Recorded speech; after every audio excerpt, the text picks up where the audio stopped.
أعوذ بالله من الشيطان الرجيم.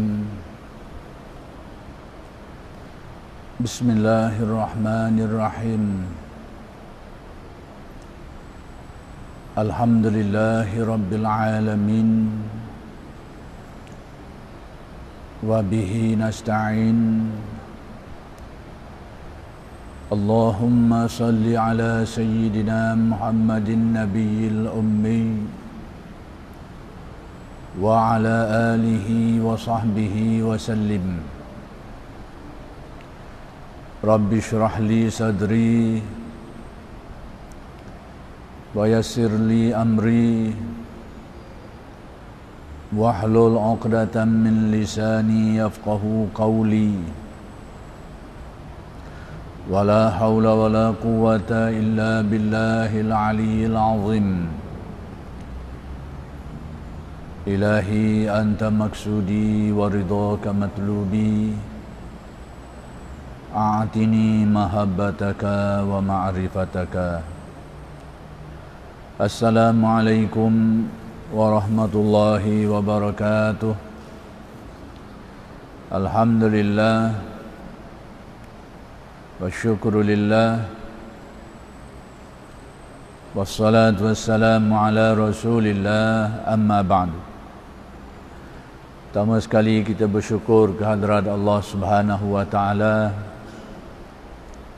yang telah mengurniakan kepada kita nikmat-nikmat yang sangat banyak zahir dan batin.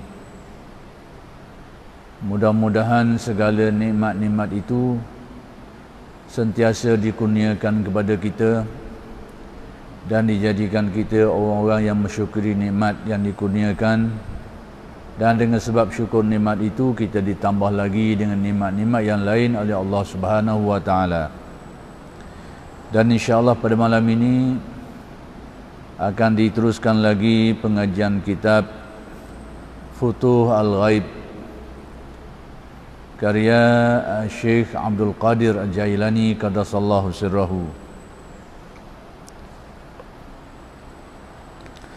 iaitu masih lagi menghuraikan wasiat yang ketiga Syekh Abdul Qadir Al-Jailani berkait dengan memohon pertolongan kepada Allah Azza wa Jalla. Jadi Syekh Abdul Qadir sebelum ini, sebagai kesimpulan daripada apa yang beliau nyatakan, bahawa kaedah atau cara yang dibenarkan oleh syarak ni untuk kita memohon pertolongan kita itu, seperti yang telah dijelaskan oleh Syekh Abdul Qadir, bermula dengan kita usaha sendiri dulu untuk cuba memenuhi hajat dan keperluan kita itu. Dan itu diharuskan oleh syarak, kerana manusia ni ditaklifkan Allah, yakni diberi kemampuan usahanya. Cuma tinggal lagi usaha manusia itu sekiranya muafakat dengan kehendak Allah, maka berhasillah, terjadilah dia. Dan sekiranya tidak muafakat dengan kehendak Allah, maka tidak berhasil, tak berlakulah ia.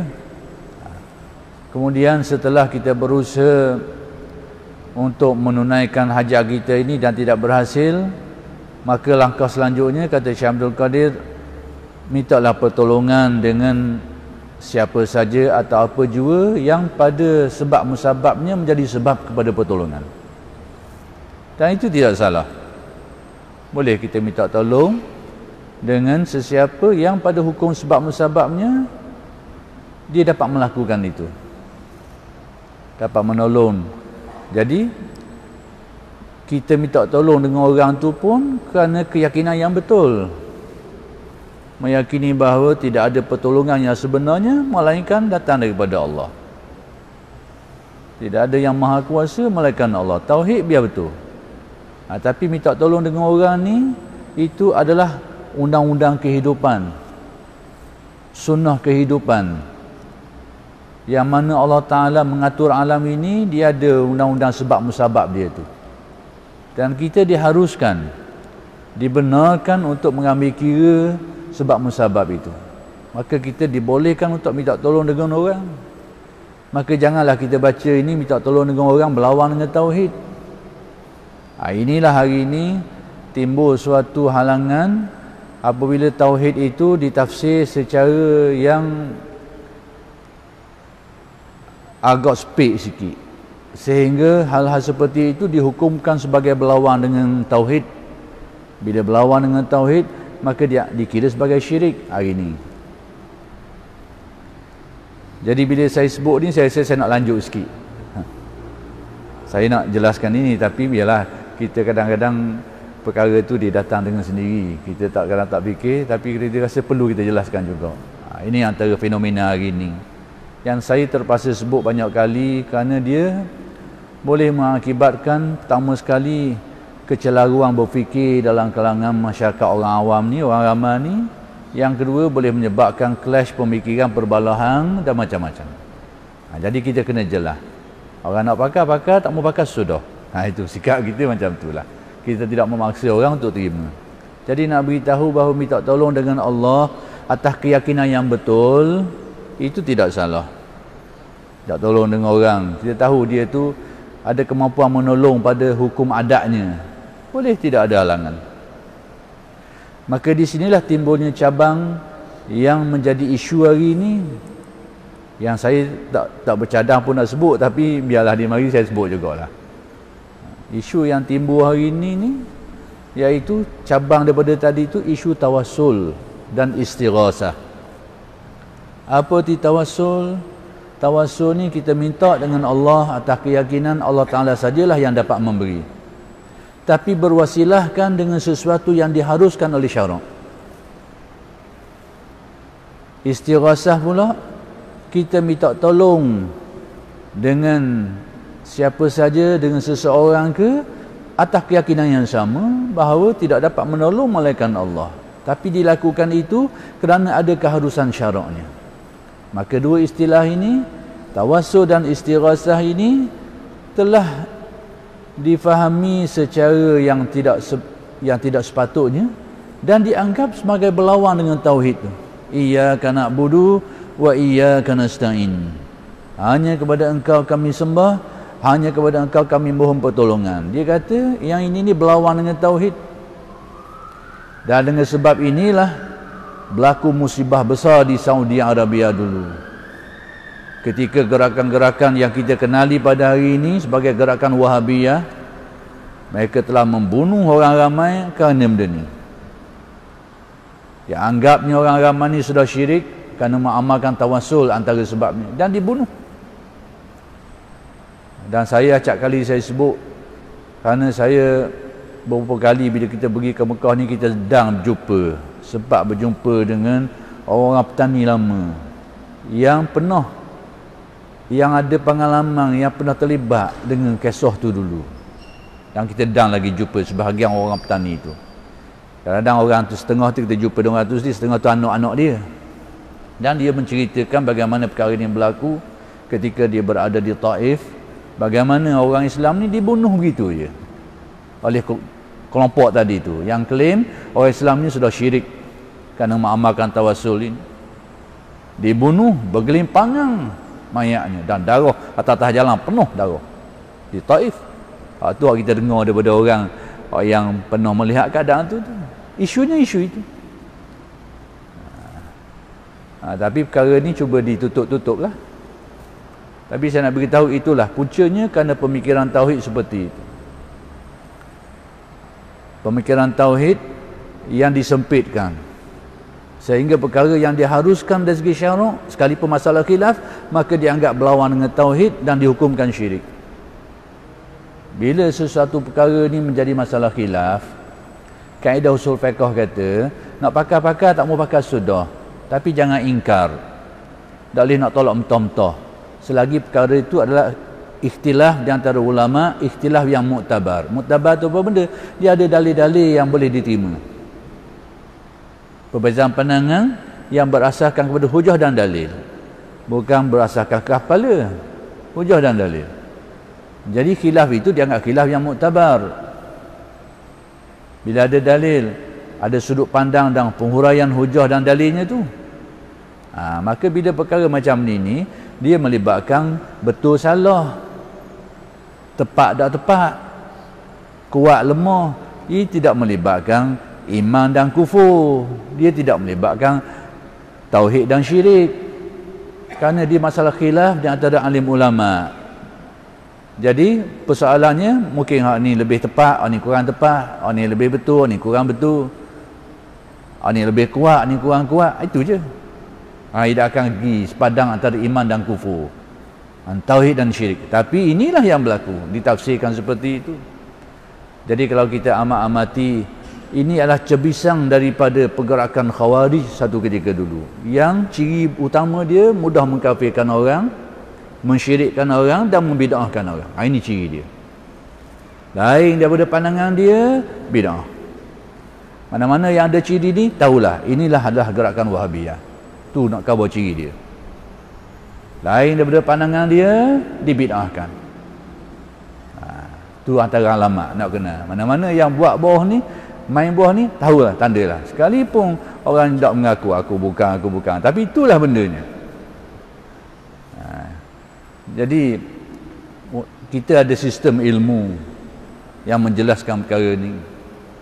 Jadi antara ciri yang saya beritahu tadi tu, masalah dia pegang satu pendapat, tapi yang lain daripada pendapatnya itu, sekalipun pendapat itu ada dalil, ada hujah, yang kadang-kadang kalau hujah ni kadang-kadang ataupun mungkin sama-sama, tapi ditolak dan dibid'ahkan. Itu bukan sistem keilmuan Islam. Inilah satu sistem yang hari ini kita sebut satu gerakan yang dinamakan Wahabiyah. Orang nak pakai, pakailah, tak mau pakai, sudahlah. Kita kabar je. Tapi gerakan ini dalam sejarah dia berakhir dengan pembunuhan.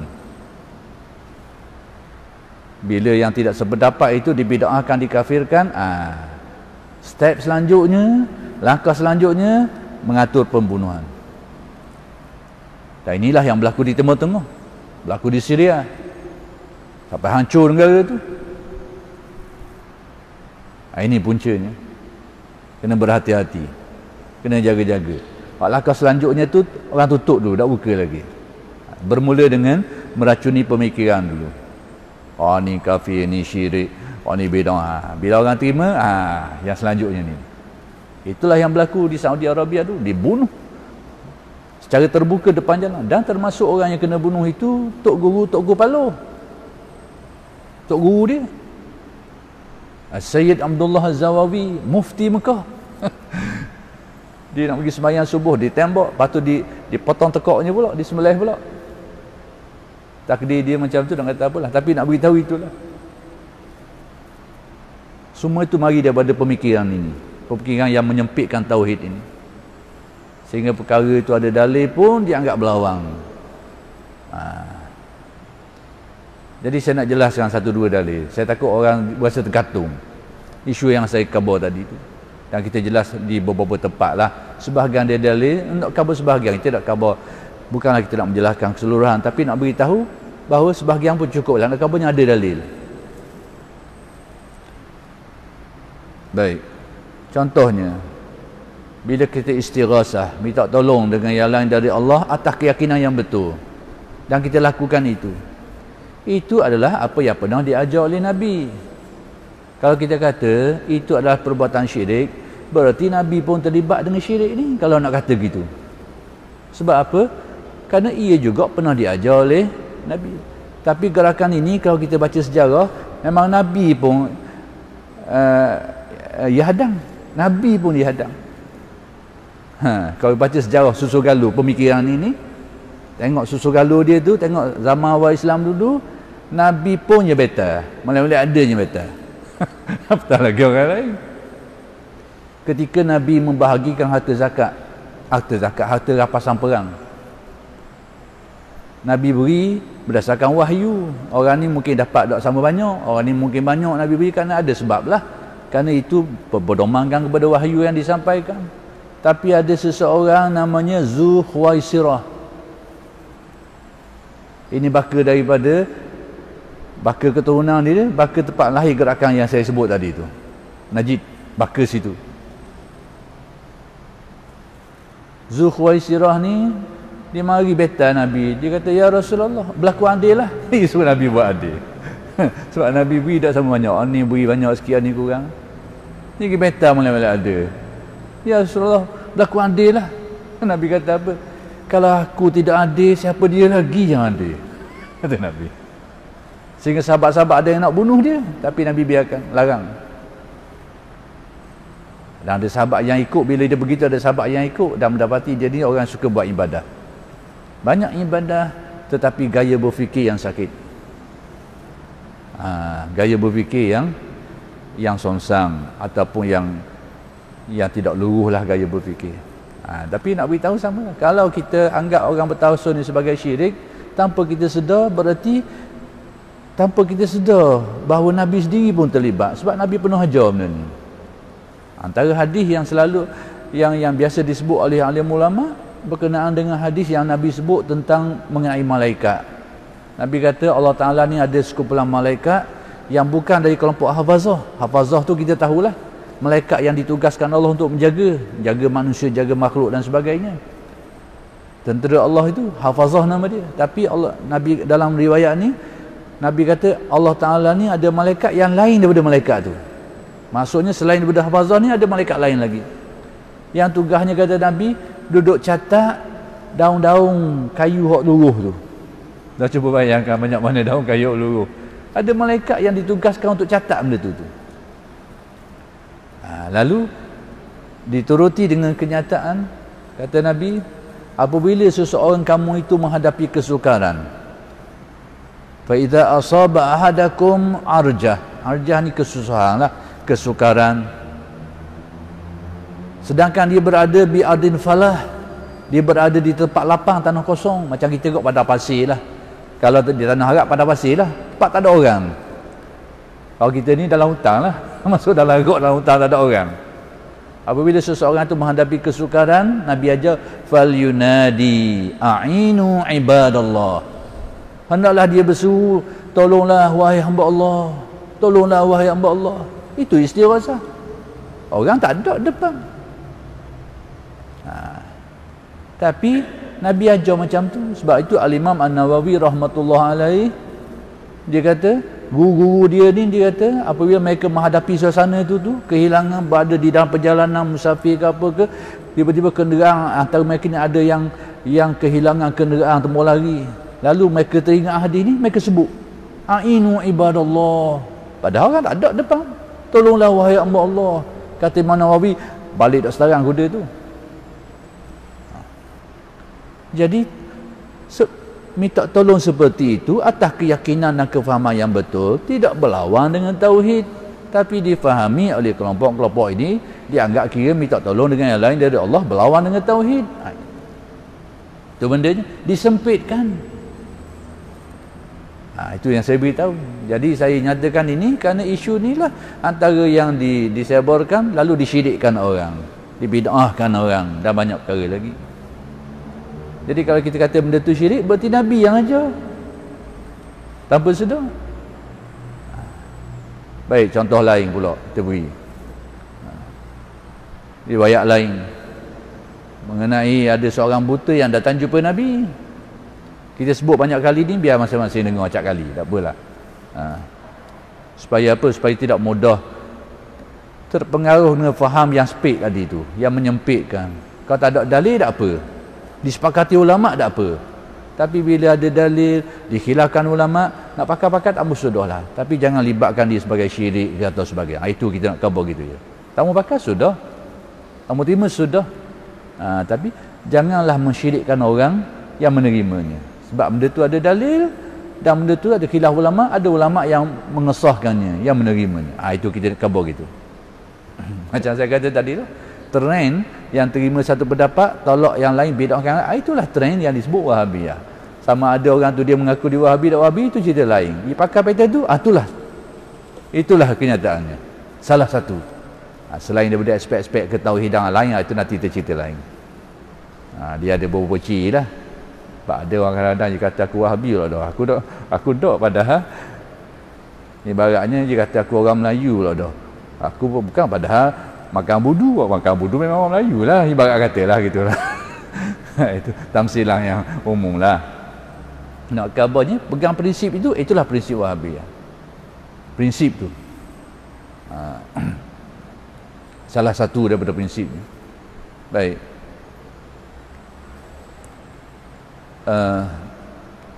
Ada riwayat mengenai seorang buta di zaman Nabi. Dia datang jumpa Nabi, mengadu kepada Nabi masalah kesukaran kerana butanya tu. Tahu saja bila buta payahlah nak semayang pun payah, nak ambil semayang omel lah urusan ni. Jadi dia minta Nabi supaya minta tolong doakan supaya Allah Ta'ala beri kesembuhan dan sebagainya, mengembalikan penglihatannya. Nabi pendek ceritanya, Nabi tanya dia dululah kalau dia nak sabar ke apa ke gini ataupun. Jadi dia kata dia mengadu, iyalah kalau sabar tu dapat syurga, tapi dia mengadu kesusahan tadilah, nak buat ni susah, nak buat ni susah. Jadi Nabi suruh, Nabi ajar dia macam mana.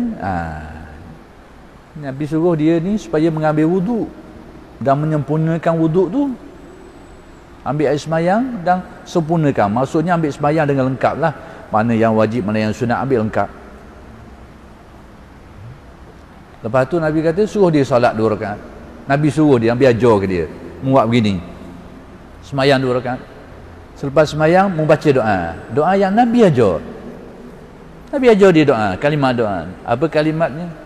Allahumma inni as'aluka, Allahumma inni as'aluka wa Allahumma inni as'aluka wa atawajjahu ilaika binabiyyika Muhammadin sallallahu alaihi wasallam nabiyyir rahmah.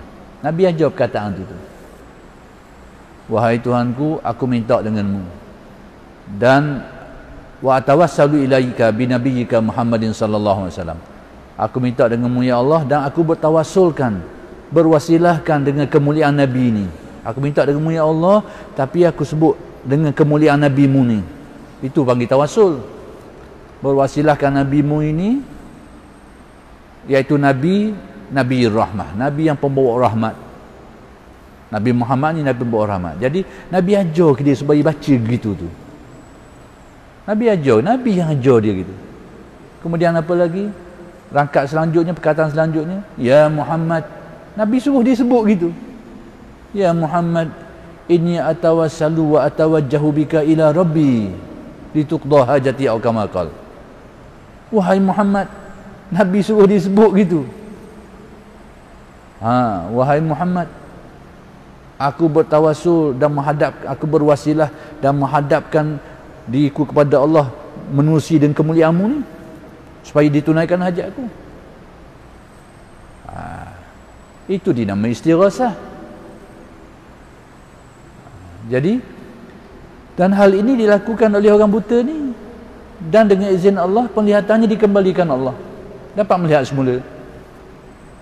Nak kabarnya bahawa tawassul dan istighasah ni itu termasuk antara yang pernah diajar oleh Nabi. Jadi kalau kita anggap dia sebagai syirik, berarti Nabi pernah mengajar yang syirik, kalau kita kata tanpa kita sedar. Itu dia implikasi dia. Baik. Kemudian berlaku lagi selepas daripada zaman tu, zaman Sayyidina Uthman. Zaman Sayyidina Uthman, masa tu dia jadi khalifah, ada seorang lelaki datang nak pergi jumpa dia, tapi tak dang, kerana mungkin kesibukan dia dan sebagainya, tak dang jumpa. Nak jumpa nak sampai hajat lah, tak dang. Lalu dia balik dengan kecewa. Tengah jalan dia jumpa dengan seseorang yang namanya Uthman bin Maz'un. Uthman bin Maz'un ni tanya dia, apa hamun, apa cerita? Dia kata, dikabarlah, aku ni nak pergi jumpa sekali Sayyidina Uthman, nak beritahu hajat aku ni, tapi tak kesampaian, tak boleh nak jumpa pun. Jadi Uthman bin Maz'un ni panggil dia, mau buat begini, dia ajar sama seperti yang Nabi pernah ajar kepada orang buta dulu tu. Mungkin ambil air semayang, mensempurnakan wuduk, kemudian kamu salat 2 rakaat, membaca doa tu, doa yang pernah diajar oleh Nabi kepada sahabat yang buta dulu tu. Dan lepas daripada tu dia pergi jumpa Sayyidina Uthman semula, dia diterima dan dilayang dengan baik. Nak kabarnya bahawa tawassul, istighasah ini dengan keyakinan yang betul. Fahamlah? Hak salahnya kalau keyakinan yang salah. Kalau kita anggap bahawa Nabi Muhammad dengan diri dia sendiri itu boleh menolong, memang syiriklah kita. Kita minta tolong dengan orang dengan keyakinan dia boleh tolong kita secara independen dengan atas body dia semata-mata, memang syiriklah kita. Hak tu dak tunggu tawasul, dak tunggu istighatsah, makan obat pun jadi syirik. Makan obat tu, kalau kita atas keyakinan obat ni semata-mata boleh menyembuhkan, memang syirik kita. Jadi persoalan ni kena tengok, kena tanya orang yang buat tu guna. Apa kefahaman dia, apa i'tiqad dia. Kalau dia i'tiqad obat ni sebab dan dibenarkan oleh syarak, digunakan itu atas dasar dia adalah wasilah, dia adalah sebab dan dibenarkan oleh syarak, sesat. Sama juga kita minta tolong dengan orang, sama ada depan kita ke ataupun istighasah macam tadi tu, sekiranya keyakinan kita bahawa tidak ada yang menolong, dapat menolong melainkan Allah, jelas keyakinan tu, dan kita lakukan itu kerana ada keharusan syaraknya, kerana ada dalil yang membenarkannya, maka tak ada masalah lah. Pak timbul masalah bila kita meletakkan sifat-sifat ketuhanan pada makhluk tu. Jadi perkara ni boleh berlaku di mana-mana, kena tengok orang yang buat tu. Sama juga dengan orang semayang menghadap Kaabah, depan Kaabah tu, saya tanya dia, mu semayang ni benda, mu sembah batu Kaabah tu, kalau gitu memang syirik. Jadi kita tengok jauh ni boleh buat andai yang macam-macam. Tengok dia memang rokok ke Kaabah, sujud depan Kaabah, menghadap ke Kaabah. Jadi kena tanya dia, mu semayang ni apa benda sebenarnya? Mu sembah Kaabah atau macam mana? Kalau dia kata aku semayang, aku sembah Allah Subhanahu Wa Taala, tapi menghadap kepada Kaabah kerana itu disyariatkan, sesat. Tapi benda yang sama juga boleh berlaku kepada orang yang sembah batu Kaabah tu. Jadi kita nak tentukan di syirik dan syirik, kena tanya orang tukang buat tu, apa keyakinanmu, apa peganganmu. Itu sebenarnya. Jadi perkara ni itu saya sebut balik tadi, sebab hari ni benda-benda macam ni di lambung semua. Kita bimbang timbulnya isu mengkafirkan orang, mensyirikkan orang dalam keadaan perkara itu perkara khilaf di antara ulama. Perkara itu ada keharusan syarak. Ini kita tambah. Orang nak buat, tambah buat sudahlah. Itu dia.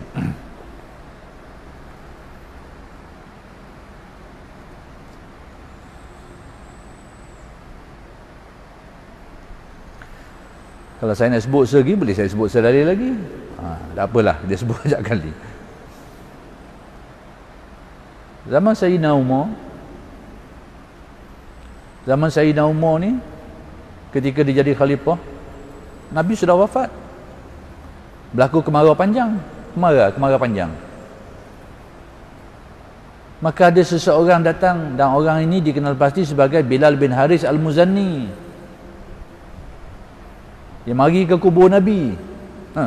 Nabi wafat dah. Apa yang dia buat? Dia bercakap dengan Nabi.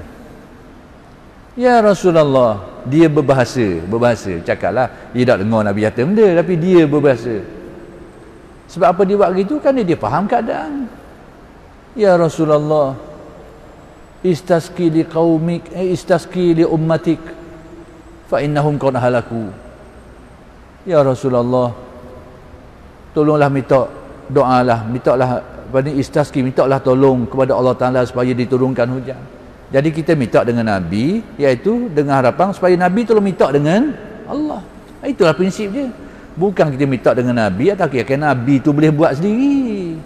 Berwasilahkan dia, tolong dia minta juga. Ya Rasulullah, minta tolonglah minta hujan. Kerana umatmu ni nak rosak dah, nak musnah dah, sebab apa? Kemarau panjang. Lalu di malam hari dia bermimpi jumpa Nabi, dan kita tahu Nabi ni kalau mimpi jumpa dia, syaitan tak boleh kacau. Syaitan tidak mampu selama-lamanya untuk berupa dan rupa Nabi. Itu tak ada kemungkinan tu. Sebab apa? Kerana ada hadis, jaminan dalam hadis. Man ra'ani fil manami fasayarani fil yaqazah. Fa inna syaitana la yatamassalu bi. Sesiapa yang melihat aku dalam keadaan jaga, dia akan melihat aku dalam mimpi. Siapa yang melihat aku dalam mimpi, dia akan melihat aku dalam keadaan jaga. Itu tafsiran yang kita dah nak tafsir sinilah. Maka sesungguhnya dan syaitan itu tidak mampu untuk menjelma berupa dan rupa aku, kata Nabi. Jadi kalau sahabat ni mimpi jumpa Nabi, memang sah betul Nabi. Tak ada kemungkinan itu syaitan, sebab jaminan dalam hadis Nabi. Jadi malam jumpa Nabi, apa yang Nabi suruh? Nabi suruh dia pertama sekali ucapkan salam, sampaikan salam kepada Sayyidina Umar. Yang kedua, beritahu bahawa hujan akan diturunkan. Dengan izin Allah akan diturunkan hujan. Kamu akan dapat hujan. Yang ketiga, beritahu Sayyidina Umar supaya membetulkan, memperbaiki dan membetulkan khidmah yakni urusan dia itu sebagai Amirul Mukminin. Al-Qais betul maksudnya uruskan dengan baik umat ni. Bila dia esok tu dia pergi jumpa Sayyidina Umar, dia khabar ni nangis Sayyidina Umar. Jadi bila dicerita hal ni, kita tahulah benda ni kalau benda tu salah, apa yang dibuat oleh Bilal bin Haris Al-Muzani ni salah, Sayyidina Umar ni mesti akan hukum dia, akan membetulkan dia, menasihati apa tak. Tapi Sayyidina Umar dia terima dan dia menangis dengan berita tu. Dan kita tahulah panggil Sayyidina Umar ni Al-Faruq, dia bukan boleh, dia tegah, apatah lagi melibatkan syirik ni. Kalau benda tu salah, pasti dia akan melakukan sesuatu terhadap orang yang buat benda ni. Kemudian berlaku juga di kalangan sahabat ni hal lain lagi. Ada di antara mereka itu yang syalal ni kena nyakit lupuh. Lepas tu ada orang nasihat ke dia, mu sebutlah nama orang yang mu sayang. Apa yang disebut? Ya Muhammad. Disebut nama Nabi Muhammad. Ya Muhammad. Dan dengan izin Allah, baik penyakit lupuh dia tu. Jadi nak kabarnya istighasah seperti ini ni ada dalil dia. Cuma kena faham molek lah. Hak salah tu yang menjadi masalahnya bila salah faham. Itu saya nak khabar. Jadi kita dengar akhir-akhir ini dia macam kita semula je. Ulama-ulama dulu sudah bahaskan kitab, tulis bila timbul masalah ni mereka tulis kitab. Tapi senyap timbul waktu baik semula. Dia kita semula. Dia putar gitulah, putar alang ni. Dia putar. Jadi hari ni timbul pula dah, timbul hal macam ni. Jadi kita jelaslah sekadar yang kita tahu. Supaya apa? Jangan sampai ke tahap mensyirik dan mengkufur dan membid'ahkan orang. Kalau tak mau pakai sudahlah.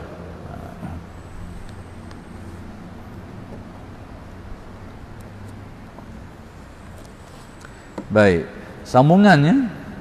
Jadi Syekh Abdul Qadir beritahu, begitulah caranya kita nak selesaikan masalah kita. Bermula dengan usaha, lepas tu minta tolong dengan orang atas kefahaman yang betul lah, keyakinan yang betul. Seterusnya menghadapkan hati kepada Allah. Bila tak kesampaian juga, tawajuh, yakni sepenuh hati kepada Allah. Hak akhir sekali itulah yang jarang kita boleh buat. Iaitu orang yang menupukan sepenuh perhatian hanya kepada Allah, tidak tengok benda lain dah. Ini hak ketiga tu mungkin hanya setengah orang je boleh buat. Tapi Syekh Abdul Qadir khabar sini kedudukan orang yang berada pada hak ujung tadi tu, iaitu dia minta pertolongan Allah dalam keadaan dia sepenuh hati, sehingga dia tinggal habis usaha-usaha lain, usaha-usaha sebab-sebab lain itu, semata-mata mengharapkan Allah. Maka orang yang berada pada peringkat ujung tadi tu sifatnya macam ni yang disebut oleh Syekh Abdul Qadir. Baik, apa benda? Iaitu dia akan mencapai satu hakikat hakul yakin. Macam mana hakul yakin itu? Saya baca sikit lagi. Keyakinan yang dimaksudkan ialah tentang hakikat bahawa segala sesuatu itu tiada yang menggerakkannya kecuali Allah. Sudah dijelaskan. Iaitu dia sampai ke tahap dia yakin bahawa tak akan bergerak satu gerakan, tak akan berlaku satu perkara melainkan dengan Allah, yakni dengan kudrat iradatnya. Maksudnya hati tidak pandang lain dah, hanya ingatkan itu, rasakan itu saja. Ini pekat orang pekat ni. Jadi kalau kita tak sampai gitu, tak apalah, kita ikutlah step sebelum tu. Tiada yang menghentikan kecuali Allah Subhanahu Wa Taala. Demikian juga tidak ada yang menghentikan sesuatu perkara itu, menghentikan satu gerakan dan sebagainya. Tak akan berlaku semua itu, bergerak ke berhenti satu perkara itu, melainkan dengan Allah semata-mata, dengan kehendak dan kekuasaan dia. Jadi orang sampai dajah ni hati dia bulak ingat situ tu, tak pandang lagi dah kepada sebab musabab ni, tak ada dah. Ini hakul yakin. Tiada kekayaan dan kemiskinan kecuali Allah yang menghendakinya. Yang ni tidak akan, orang tu tak akan jadi kaya, tak akan jadi miskin kecuali Allah Ta'ala yang mengatur benda tu, yang menentukan benda tu, yang mentakdirkan benda tu dengan kehendak dia, dengan kekuasaannya. Sebab musabab, dia bisnes ke, dia jual tu ke, itu dia tak tengok dah. Semata-mata dia tengok kaya miskin semata-mata ketentuan Allah. Ni orang duduk berada pada darjat hakul yakin. Dia tak pandang dah sebab musabab, dia jadi kaya sebab apa, pada dia tak nampak dah, semata-mata kehendak Allah tadi dia. Ni orang hakul yakin. Di hadapan Allah seseorang bagaikan bayi. Tamsilang dia, orang berada pada darjah ni dia dalam hubungan dengan Allah ni seumpama macam bayi di tangan dukung, yakni di tangan pengasuh dia tu. Dukung beranak ni kalau kita ketuk bidang lah, macam mana bayi tu dilahirkan, dibersihkan, itu semata-mata atas pelakuan tok bidang tu. Atas bayi tu sendiri tak ada benda, semua diuruskan oleh tok bidang. Maka demikianlah tamsilang orang yang berada pada darjah ni, seolah dia tak ada benda, semata-mata digerakkan Allah, ditentukan oleh Allah. Perasaan dia tu, keyakinan dia tu. Ini orang duduk darjah ni. Jadi sesiapa yang dianugerahkan Allah ini sampai ke darjah ni dengan anugerah Allah, kita boleh belajar ilmu ni, boleh faham dia ni, tapi boleh rasa benda ni tak tentu lagi, sebab dia anugerah Allah. Tapi faham boleh lah. Jadi kita ni memahami hakul yakin, tapi mungkin tak capai lah hakul yakin tu, tapi paling tidak kita faham, sudahlah dulu. Atau mayat yang dimandikan, sama juga seperti mayat tak ada benda dah, semata-mata atas tukang mandi je, gerak dia balik situ balik sini atas tukang mandi. Maka demikianlah kedudukan orang yang berada pada darjat hakul yakin dalam hubungan dia dengan Allah. Atau bola di kaki pemainnya. Tamsilan lain seperti bola atas kaki pemainnya. Bola tu kalau tak ada orang tendang, senyap situ, dia gerak bila ada kaki tendang dia. Begitulah tamsilannya orang yang berada pada hakul yakin dalam hubungan dia dengan Allah. Dia rasa sudah hilang daya upaya, la haula wala quwata illa billah. Bukan saja kefahaman dan fikiran, tapi zuk rasa dia, dan itu kurnia Allah. Itulah kedudukan orang yang berada pada tahap hakul yakin. Jadi kita boleh faham dia ni, bukan payah nak faham, cuma nak capai tu payah. Tasawuf ni kalau dijelaskan dengan baik, bukanlah benda payah, mudah je nak faham, bukan belit sangat. Tapi kalau kita tidak lalu jalan dia, belitlah sikit. Tak kuasa apa pun kecuali kehendak Allah Subhanahu Wa Taala. Dia rasa tak ada daya upaya dah, melainkan Allah belaka. Perasaan dia masa tu, zuk dia.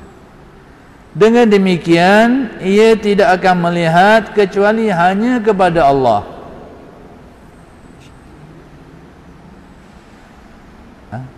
Sebenarnya dia tidak melihat kecuali hanya kepada Allah. Maksudnya apa benda? Dia tidak melihat hanya kepada Allah. Pertama sekali, dia tidak melihat kecuali semua benda tu yang diharuskan oleh Allah melihatnya. Satu makna. Maksud dia tidak melihat kecuali kepada Allah tu, salah satunya dia akan lihat kecuali benda-benda hak yang diharuskan lihat. Sebab pandangan kita ni ada yang benda yang diharuskan, ada benda yang dilarang. Jadi orang ni dia tidak akan lihat kecuali apa yang diharuskan.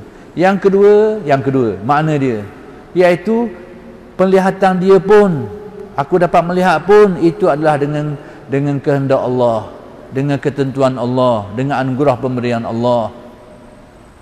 Dia aku dapat melihat ni pun, dapat melihat tu dengan kurnia dia, kehendak dia, pemberian dia.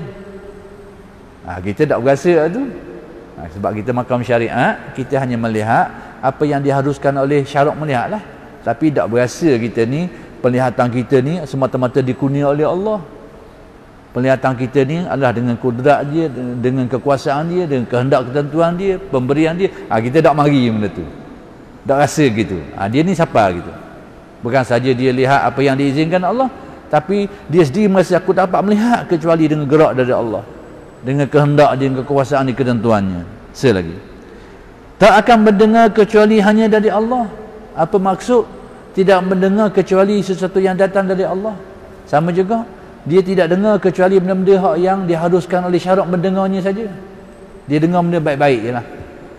Yang kedua, dia rasa aku ni tak dapat dengar kecuali pendengaranku tu semata-mata dikurniakan oleh dia, dengan kehendak dia, dengan kekuasaannya. Aku dapat mendengar tu pun. Dia kata pendengaran tu pun pemberian Allah dengan kehendak dan kekuasaan. Kemudian apa lagi antara maknanya? Makna yang ketiga ni makna halus sikit. Makna halus sikit. Yang ketiga ni, dia tidak mendengar kecuali hanya dari Allah tu. Semua percakapan makhluk ni sebenarnya menjadi isyarat, menjadi jurubahasa, menjadi bicara yang memperlihatkan sesuatu, yang memahamkan sesuatu tentang Allah Ta'ala. Yang ketiga ni payah sikit, tapi tak apalah. Yang ketiga tu iaitu semua benda ni, semua suara apa, burung ke apa-apa, itu ada bahasa dia. Jadi orang ni dia faham itu adalah gerak daripada Allah yang nak kabar sesuatu, yang nak mentadbirkan sesuatu.